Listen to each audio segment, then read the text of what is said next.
গদখালিতে পা ফেলার জায়গা নেই। কপট কপতি যুবক যুবতী, তরুণ তরুণী, অল্প বয়সী বেশি বয়সী, এমনকি যাদের ভাই বিদেশে দেওর ভাবিরে নিয়ে গেছে, যাদের স্বামী নাই ভাবি আবার অন্য কাউকে নিয়ে করে বেড়ায়, ওইগুলো নিয়ে ফতোয়া ডেলিভারি দেয় না। আর এই রাতে যখন কেউ ইবাদত করে কয় বেদাত। কি দাঁত? কি দাঁত? আমি কই তোদের বেদাত সেই দিন মানবো যেই দিন গদখালি বন্ধ করতে পারবো। এর আগ বেদাতি করবো। কথা বোঝেননি? এতক্ষণ কনে ছিল। কালকেও একবার ইউটিউবারদের বলেছি যে যেই বক্তা আসবে ওই বক্তার আলোচনা নিতে হলে তার আগে আসতে হবে। এর মাঝখানে কেউ মাইক বানতে পারবে না, বোঝেননি? যদি আগে থেকে না আসে আর মাইক বানতে পারবে না, কারণ তার ওই ইচ্ছা মতো আসবে, এসে মাইক বানবে, কি পাকাপাকি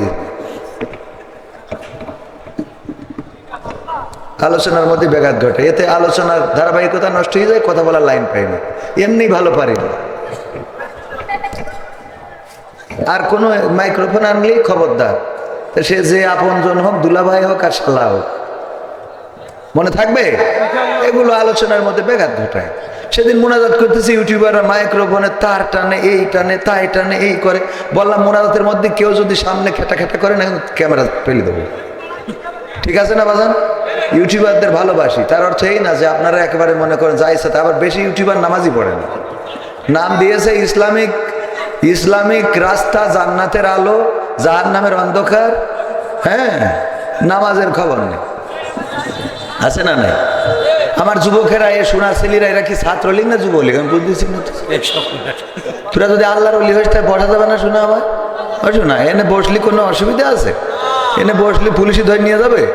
পুলিশই তো ধরে নিয়ে যাবে, কি মারতেছেই না, এরম করে লাঠি দিয়ে উল্টোপাটা করতেছে, তাই দৌড় মারছে। দেখেছেন না আপনারা? গত কয়েকদিন আগে পুলিশ আমাদের দাঁড় করালো 0 পয়েন্টে, পরে চিনার পরে বলতেছে কবির বিন সামাদ ভাই আপনাকে চিনি, আলহামদুলিল্লাহ। ভাই একটু বলবেন যে পুলিশের ব্যাপারে যেন মানুষের যে নেগেটিভ ধারণা আছে এটা যেন পজিটিভলি নেয়। আমাদের ব্যাপারে একটু ইমেজ সংকট, এই ইমেজটা একটু পুনরুদ্ধার করে দিবেন। আমি বললাম ইমেজ যদি পুনরুদ্ধার করতে হয় তাহলে আপনাদের ভালো কাজ করতে হবে, ঠিক না ঠিক? যেহেতু আপনাদের গায়ে গু লেগেছে, কাদা একটু বেশি করে মাখাতে হবে, মাখাই ওইটা ঢাকতে হবে, ঠিক কিনা? তো আপনাদের কিছু কাজ করতে হবে যে কাজগুলো জনগণ যেন পজিটিভলি নেয়। ওমা, আজকে দেখলাম ফেসবুকে, ইউটিউবে ভাইরাল, এমনকি আসিফ নজরুলও স্ট্যাটাস দিয়েছে, সংবাদ মাধ্যমে কথা আসছে যে অনশন, অবরোধ, হরতাল বা যাই ডেকেছে না কেন, কারা যেন, কোন শিক্ষকরা না কারা, তো পুলিশ না মেরে খালি এমন একটা অ্যাকশন নেয়, মনে করতেছে বারোয় টানা করে ফেলতেছে। তো এই জন্যই সবাই দৌড় দেয়, কারো গায়ে আচর দেয় নাই, খালি শুধু দেখাইছে যে মারতেছে, একটা ভাব নেছে, এতে করে প্রশংসায় ভাসছে পুলিশ। প্রশাসনের ভাইয়েরা মনে রাখতে হবে আপনারা এই জনগণের সেবক, ঠিক কিনা? এই জনগণের গায়ে আপনি যদি লাঠি তোলেন তাইলে এটা লাঠি তোলা হয় আপনার বসের গায়ে, কারণ এই জনগণের টাকায় আপনার বেতন হয়, এই জনগণের ট্যাক্স ভ্যাটের টাকায় আপনার বউয়ের লিপস্টিক হয়, এই জনগণের ট্যাক্সের টাকায় আপনার বউয়ের ব্লাউজ, শাড়ি, সায়া, আপনার মায়ের ঔষধ, বাবার পরনের কাপড়, আপনার সন্তানের পায়ের কেটস, গায়ের স্কুল ড্রেস, এগুলো জনগণের ভ্যাট ট্যাক্সের টাকাই হয়। সুতরাং জনগণকে নিরাপত্তা দিবেন, জনগণকে ভালোবাসবেন, জনগণ আপনাদের প্রতি আন্তরিক থাকবে, বলেন ঠিক কিনা? কিন্তু যে বাংলাদেশ এখন এসেছে, প্রশাসনের ভাইয়েরা যদি জনগণের বিরুদ্ধে আপনাদের লাঠি চলে, আপনাদের বন্দুক চলে, আল্লাহর কসম করে বলি আগামীর বাংলাদেশে আপনাদের লাঠি বন্দুক আর জনগণ মানতে চাইবে না। কারণ জনগণ লড়াই করা শিখেছে, তাদের অধিকার আদায় করতে শিখেছে, স্বৈরাচারকে বাংলাদেশ ছাড়া করে প্রমাণ করে দিয়েছে এই দেশে কোনো স্বৈরাচার চলবে না, এই দেশে কোনো জুলুমবাজের আশ্রয় থাকবে না, এই দেশে কোনো মাজলুমের উপরে নির্বিচারে অত্যাচার নির্যাতন করা হবে, এটা বাংলাদেশের জনগণ আর মানবে না। বাংলাদেশের জনগণ দাদার প্রেসক্রিপশন এই দেশ চলবে, এই জনগণ এটা মানবে না।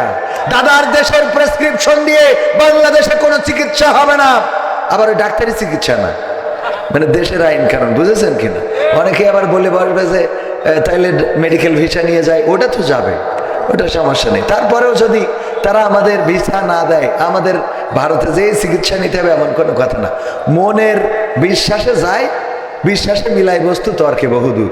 যার আবুল হায়াত শেষ হয়ে যাবো, আমেরিকায় গেলেও মারবে, কথা কয় না, ঠিক না বেঠি? মনে যখন সান্ত্বনা পায় না তখন মনে করে যাই একটু ভারতে দেখাই আসি, ওই দেখি কয়দিন ওই হোমিওপ্যাথি খেয়েও মানুষের কাজ হয়, মনে মনে কাজ হয়, কয়দিন পরে যা তাই। কথা কয় না? হুজুরের কাছ থেকে পানি পড়াইনি খেয়ে মনে করে হ্যাঁ খুব কাজ হচ্ছে, এরকম আছে না নাই? পাগল হুজুর দোয়া শিখাইলো বড় লোক হওয়ার দোয়া, কোন দোয়া পড়লে বড় লোক হওয়া যায়, এবার ওয়াজ করি 50,000 টাকা না নিলে দিন চলে না। কথা কয় না? বড় লোক হওয়ার দোয়া এটা পড়লেই বড় লোক হতে পারবে, আবার ওয়াজ করি ওনার টাকা কম দিলে মাথা খারাপ হয়ে যায়, তো দোয়া পড়লি তো কভার হয়ে যায়। ঠিক না বেঠি? রাসূল সাল্লাল্লাহু আলাইহি সাল্লামকে স্বপ্নে দেখার দোয়া হুজুর শিখাচ্ছে। আমি বললাম কয়দিন আপনি স্বপ্নে দেখেছেন এইটা আগে কন, তারপরে শেখ। কথা কয় না? বাস্তবতার সাথে মিল রাখতে হবে। আপনি দোয়া পড়লেন আর অমনি হয়ে গেল, এত সোজা হয়নি। পাগল 200 টাকা দেয়, আমরা বলি আল্লাহ জান্নাতুল ফেরদাউস দিয়ে দাও। আল্লাহ কয় 200 টাকায় জান্নাত, আর তোদের কলার হওয়ার পরে 1 শতক জমি কিনতে গেলে 10 লাখ টাকা লাগে। কথা কয় না? আর 200 টাকায় তোর এই বিশাল বড় একটা জান্নাত আমি দিয়ে দিলাম, এত সহজ, আর তুমি গদ খালি ঘুরে বেড়াচ্ছ। ঠিক না বেঠি?